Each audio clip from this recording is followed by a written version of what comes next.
तय नहीं कर। 1 मिनट, मैं आपसे बहस करने नहीं आया हूँ। अल्लाह पथराव हुआ है, गलत हुआ है, लेकिन ये कोर्ट तय करेगा, कानून तय करेगा, जिसने किया है वो करेगा। करौली में आप लोगों ने पत्थर फेंके 9 बरस के दिन, अगर उन्होंने परमिशन नहीं ली था पत्थर फेंकोगे क्या? मारोगे उनको? आपने बोला करौली में ड्रामा हुआ है, यही बिल्कुल हुआ है। अरे भाई ये ड्रामा नहीं, क्या जरूरत है आप मस्जिद के सामने? आप झूठ बोलते हो। उन्होंने बोला कि आप गलत बोल रहे हो। मैं गलत नहीं बोल रहा हूँ, मैं ये कह रहा हूँ आप जी। ये बताइए, अगर जुलूस निकला, हम कह रहे हैं अगर पथराव हुआ तो गलत हुआ, लेकिन वहां का कानून तय करेगा ना, या हम यहाँ डिबेट में तय करेंगे? आपको लगता है कि ये 2014 के बाद हिंदू मुसलमान हो गया? 2014 के बाद सिर्फ और सिर्फ सच्चाई को बताया जाने लगा। जब वो सच सामने आने लगा तो कई लोगों को लगा कि बहुत हिंदू मुसलमान हो रहा है। अच्छा, ये आप इस पूरे जो 8 साल से चल रहा है, ये सच्चाइयां हैं। इसका मतलब ये है कि इस देश में पिछले 1000 साल मुर्तजा अब्बासी ने गोरखनाथ मंदिर में हमला किया, ये हुआ सच है। कि पिछले 1000 साल से इस देश के 100 करोड़ हिंदुओं पर 20% मुसलमान अत्याचार करते चले आ रहे हैं। इसका मतलब ये होता है कि मस्जिदों ऐसी गली गली बना के इतनी प्रताड़ना में रखा गया था इस देश के हिंदुओं को कि उन्हें बर्दाश्त करनी पड़ रही थी अजान, उन्हें बर्दाश्त करना पड़ रहा था हिजाब, इतनी ज्यादा प्रताड़ना। और मोदी जी आए हैं 2014 में, तो बस ठीक है, समित पात्रा इस पर देंगे। देखिए, आपने बड़े सारे आरोप लगाए हैं रूलिंग गवर्नमेंट पर। समित पात्रा उस पार्टी के ऑफिशियल प्रवक्ता है, जवाब देंगे। समित पात्रा, आपकी वजह से ये सब कुछ हुआ। कि रहमानी जी का कहना है कि 2014 से पहले इस प्रकार का कोई कम्युनल एजेंडा टीवी पे अमूमन डिस्कशन नहीं होता था, 2014 के बाद हुआ। मैं बताता हूं साइंटिफिकली और लॉजिकली क्यों हुआ। 2014 से पहले जब देश के प्रधानमंत्री खड़े होकर कहते थे देश में संसाधनों पे पहला अधिकार मुसलमानों का है, तो स्वाभाविक है इस पे डिबेट नहीं होता था और लोग कहते थे यही शायद सेक्युलरिज्म का डेफिनेशन यही है कि पहला संसाधनों पे अधिकार मुसलमानों का है। किंतु 2014 के बाद नरेंद्र मोदी आते हैं और वो कहते हैं नहीं, सबका साथ, सबका विकास, सबका विश्वास, सबका प्रयास, संसाधन सभी के हैं, तो स्वाभाविक है डिबेट तो होगा ही। जिनको 70 वर्ष से आदत पड़ गई थी कि हमारी प्रायोरिटी है, अब अगर सबका साथ कह दिया गया, सबके साथ बांटना पड़ेगा तो मुश्किल होगी। 2014 से पहले राम मंदिर के विषय में हिम्मत किसी की हिम्मत जो डिबेट कर ले, सपने में भी हम संबित पात्रा और यहां बैठे कई लोग ये सोच भी नहीं सकते थे कि हमारे जीवन काल में कभी भगवान राम जी का भव्य राम मंदिर बनेगा। स्वाभाविक है 2014 के बाद कोर्ट की रूलिंग आ गई, डिस्पाइट द फैक्ट कि ये सारे लोग कोशिश कर रहे थे कि नहीं आए, तो होगा ही, डिस्कशन होगा। 2014 के बाद आप याद करिए हिम्मत किसी की थी ट्रिपल तलाक को छू दिया, हटा दिया, तो डिबेट और डिस्कशन होगा। 2014 से पहले ये लोग कहते थे हाथ लगा जरा अनुच्छेद 370 को, खून की नदियां बहेंगी, छू के दिखा जरा अनुच्छेद 370 को, हिंदुस्तान का झंडा नेस्तो नाबूद हो जाएगा। छाती पीट करके नरेंद्र मोदी जी ने अनुच्छेद 370 को हटा दिया, ठोक करके हटा दिया, तो डिबेट और डिस्कशन होगा। आप बताइए ये जो 2014 के बाद जो डिसीजन लिए गए हैं ये अच्छे हैं देश के लिए या बुरे? अगर देश के लिए अच्छे डिसीजन के कारण डिबेट अच्छे होते हैं तो मैं कहूंगा, अगर राम मंदिर के लिए अनुच्छेद 370 के लिए, ट्रिपल तलाक के लिए ये डिबेट होते हैं तो मैं कहूंगा दाग अच्छे। जी अंसार रज़ा, ये तो इन्होंने सेकुलर बनकर मैं ये कहने सिर्फ 10 सेकंड में कह रहा हूँ कि जो कुछ मैंने कहा था संबित पात्रा ने उन दागों को कबूल कर लिया है कि ये दागदार है। इन्होंने कबूल है। शुक्रिया। राम मंदिर बनेगा, कम्युनल है, मंदिर बन रहा है, एजेंडा ये चला रहे हैं, ये कबूल कर लिया इन्होंने कि ये जो 2014 के बाद से जो कुछ हुआ। जी देखिए, आपने 10 सेकंड मांगे थे, अब मौलाना अंसार रज़ा की बारी है।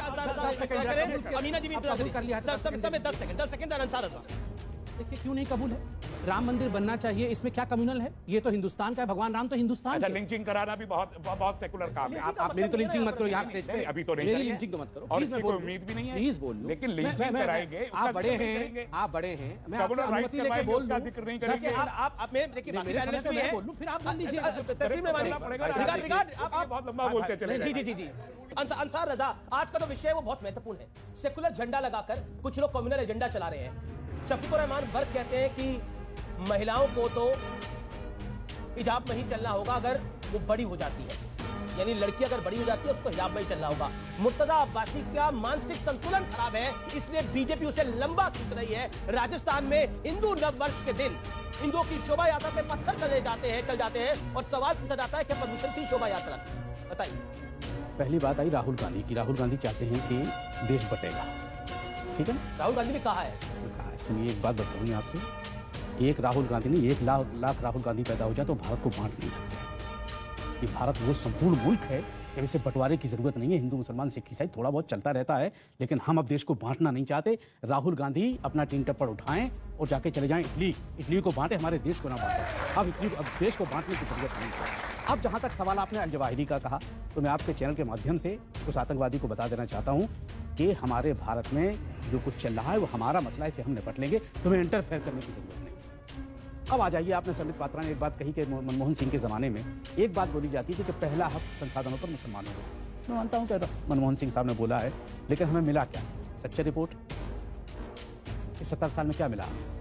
42,000 खानदान हिंदुस्तान में ऐसे हैं जिन्हें 2 वक्त का खाना नसीब नहीं है। ये मिला है मुसलमानों का पहला संसाधन पर हक है, ये हमको मिला है। अब आ जाइए, आप जो आपका मुद्दा है, आप एक बात बताइए, जब भगवा जैसा खूबसूरत कलर पहनकर एक पंडित कहता है कि मुसलमानों की बच्चियों को, बहुओं को निकाल करके हम बलात्कार करवाएंगे, तो जय श्री राम के नारे लगते हैं। दुख यहाँ होता है, दुख यहाँ होता है कि अगर कहीं अजान हो रही है, अगर आपको अजान से तकलीफ है, आप जाइए ना, कंप्लेंट कीजिए थाने में, कानून निपटेगा ना। या आप जय श्री राम का नाम बदनाम करेंगे?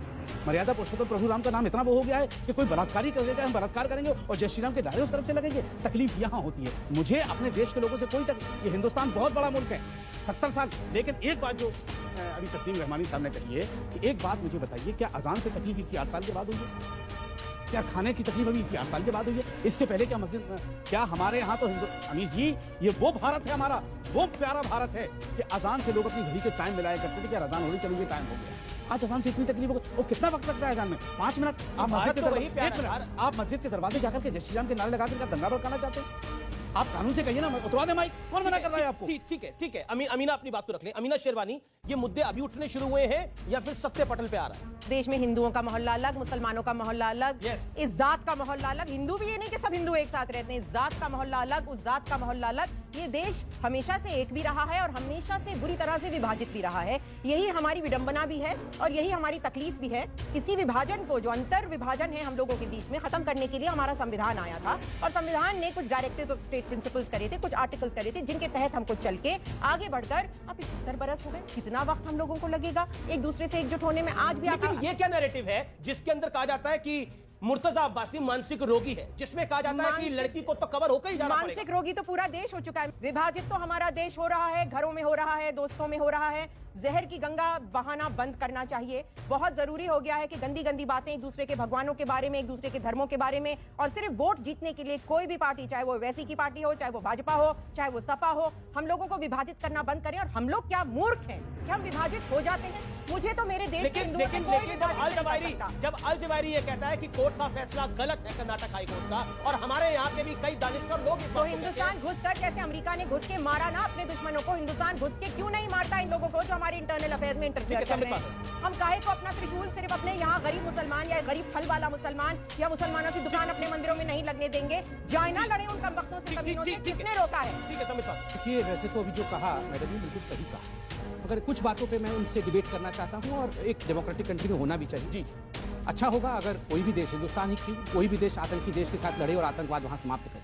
और रमेश भाई, एक बात याद रखिए, वो जो अल जवाहिरी वहां दूर देश में बैठा हुआ है, जो आतंकवादी है, उस आतंकवादी को हम पहचानते हैं, जानते हैं, और वो एक नोन एनिमी है। मगर वो जो उस दानिश्वर लोग जिसके बारे में आपने कहा, जो हमारे मुल्क के अंदर बैठे हुए हैं, जो अल जवाहिरी को वहां से परोक्ष या प्रत्यक्ष रूप से समर्थन कर रहे हैं, उसको आप क्या करेंगे? आप याद रखिए, आपके बदन के अंदर का नासूर वो ज्यादा खतरनाक है बाहर की बीमारी के बनिस्बत। इस बात को आप याद रखिए। दूसरी बात, आजान का विषय। देखिए, आजान पाक होता है, हम सब आजान, हिंदू हो मुसलमान हो, हम एक दूसरे को सम्मान करते हैं, करते रहे हैं और कभी भी इस सम्मान को खोएंगे नहीं। मगर आप बताइए, किसने कहा कि ये विषय कोर्ट में नहीं गए? हर हाई कोर्ट और हर हाई कोर्ट से होते हुए सुप्रीम कोर्ट तक ये विषय गया है।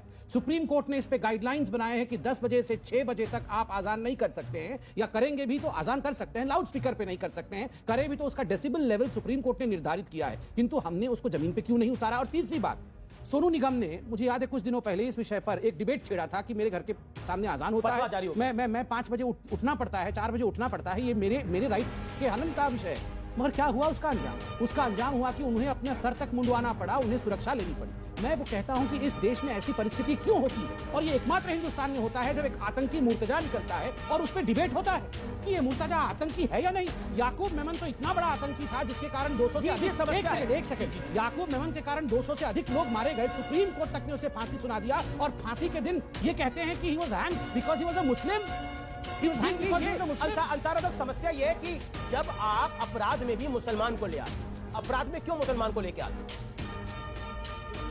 पत्रा साहब बोलने में बहुत माहिर हैं और 8 साल से लोग माहिर तो आप भी हैं। सुनिए, 8 साल से बोलने की खा रहे हैं, ठीक है ना। अब मैं बोलने की नहीं खा रहे हैं भाई सर साहब। बोलने की खा रहे नहीं, हैं। बहुत दिनों बाद हिंदू सुनिए। थोड़ा बोल रहा है, वरना बोलने कहाँ देखिए, देते थे? 8 साल से 8 क्यों साल नहीं बोलेंगे? क्यों 8 नहीं साल बोलेंगे? ये देखिए, क्यों नहीं बोलेंगे? सुन लीजिए, 8 साल से नहीं बोलेंगे। मतलब हर बात में आप हिंदू रोटी भी नहीं खा सकता, ये समित पात्रा कहते हैं। अब हिंदू सेब भी नहीं खा सकता। किसने कहा अच्छा, सेब नहीं खा सकता? अब हिंदू बोल भी अभी नहीं तो- सकता। अब सुनिए, अभी तो करौली राजस्थान में पत्थर खाए हैं। किसने किसी ने नहीं खाए, सब तमाशा बनाया गया मीडिया का। क्या आप नहीं, ये नहीं, बोल दीजिए ये उसको। वहाँ लोगों के घर चले। ये वहाँ का कानून तय करेगा, कोर्ट वहाँ तय के- करेगा, वहाँ पर मीडिया खाली तय है नहीं करेगा, मीडिया तय नहीं करेगा, मीडिया तय नहीं करेगा। एक मिनट, मैं आपसे बहस करने नहीं आया हूँ। अल्लाह हो पथराव हुआ है, गलत हुआ है, लेकिन ये कोर्ट तय करेगा, कानून तय करेगा। जिसने किया है वो करेगा। करौली में आप लोगों ने पत्थर फेंके 9 बरस के दिन। अगर उन्होंने परमिशन नहीं ली था पत्थर फेंकोगे क्या? मारोगे उनको? आपने बोला करौली में ड्रामा हुआ है, यही बिल्कुल दिक्कत हुआ है। सबसे बड़ी। अरे भाई, ये ड्रामा नहीं, क्या जरूरत है आप मस्जिद के सामने? आप झूठ बोलते हो। उन्होंने बोला कि आप गलत बोल रहे हो। मैं उन्होंने गलत टोका। नहीं बोल रहा अब हूँ, मैं ये कह अब रहा बात हूँ। आप जी। ये बताइए, अगर जुलूस निकला, हम कह रहे हैं अगर पथराव हुआ तो गलत हुआ, लेकिन वहाँ का कानून तय करेगा ना कि हम यहाँ डिबेट में तय करेंगे।